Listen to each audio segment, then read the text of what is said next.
The Republican Governors Association is meeting in Florida today to discuss policy, politics, and the economy. Here to kick things off, Governor Rick Scott of Florida. Governor, welcome. It is good to see you. What's going to be on the agenda in your view? What do you think is most important to talk about down there? Well, mostly what we're talking about is job creation. You know, the biggest issue we have in the country is how do we get more jobs? And so every one of our states, every state in the country, probably every country in the world, is focused on how do they get more jobs for the citizens of their location. In this case, what I'm focused on, as you know, is getting our state back to work. We had lost jobs for 4 years. This year, we've had a great year. Unemployment's dropped from 12 to 10.3, and we've generated 118,000 private sector jobs. But we're all here talking about how we're going to get our states back to work. So it's actually true that Florida, how many years in a row did it lose jobs, and is it you've actually started adding jobs? Yeah, we lost jobs for 4 straight years. Okay.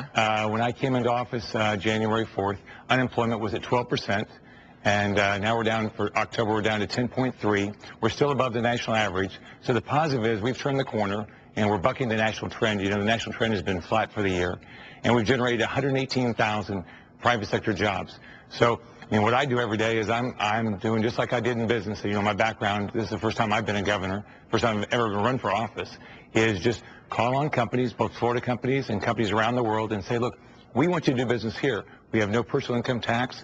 We've got a low business tax that we're phasing out.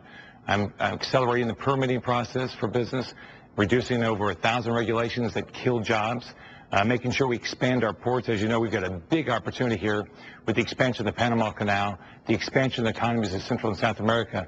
So the next project, we're going to have our Miami port dredged to 50 feet, just like the Panama Canal by 2014. So we're not just going to be a great place to vacation, a great place to get our drink our orange juice, but we're going to be a big business center.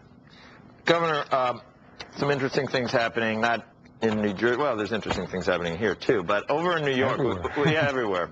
We got Governor Cuomo, who, I mean, I think he got as high as like 80% by taking on really his own party and not folding on a millionaire tax extension, because at least he seems to understand that with a state, people can move.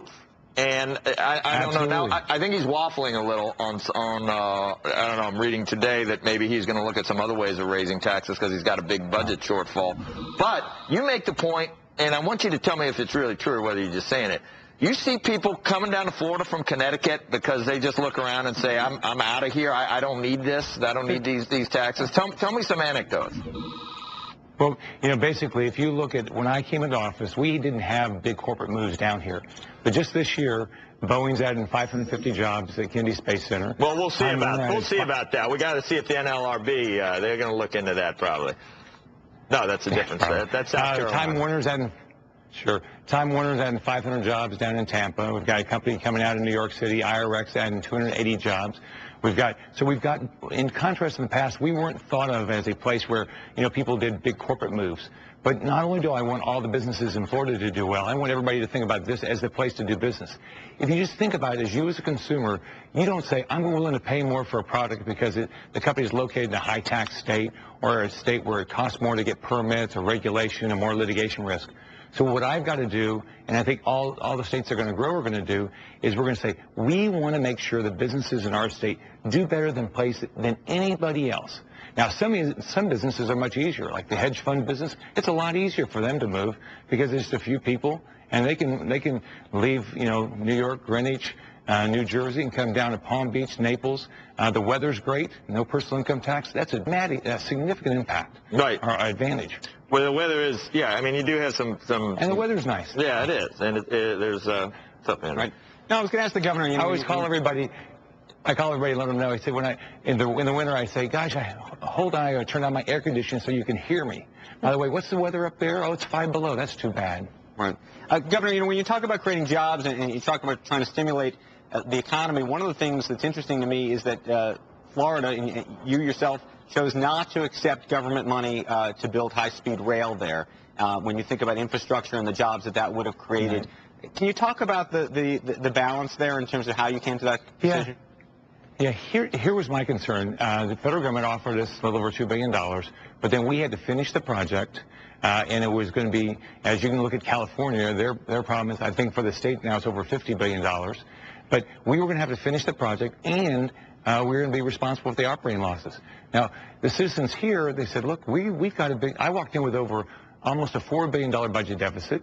I've got another budget deficit for the fiscal year starting next year. They don't want new taxes. So in our budget's tied to, and most state budgets are tied to either health care or education. So what are you going to cut? No one wants those things cut. We've got to make sure we have the right money for our education, have the right money for our safety nets that we want to have. So we can't afford to go lose money on a project like that. Yeah, I'm looking at we do have to wrap it. You said more charter schools, ending tenure, merit pay for teachers. Yeah, so you are absolutely certain that reducing taxes and streamlining regulation could help not just Florida, but because we have this argument every day that if demand goes up, none of these things matter, and that the U.S. en masse would be able to add jobs. But you say you're not swayed by those arguments that these things are just talking. No, I mean think. First off, we are a wonderful place to live. People, our weather, our beaches, they like the people that live here. We've got we got to get we got to get some of the northern states that don't have weather. We need jobs there too, Governor. So my point is, you think it's regulations? No, I'm okay with everybody moving to Florida. Yeah, that's what I'm hearing. All right. We appreciate it. We're going to talk to some of your colleagues, the governor from Virginia, and Scott Walker too, a little bit later. Thank you, Governor Scott.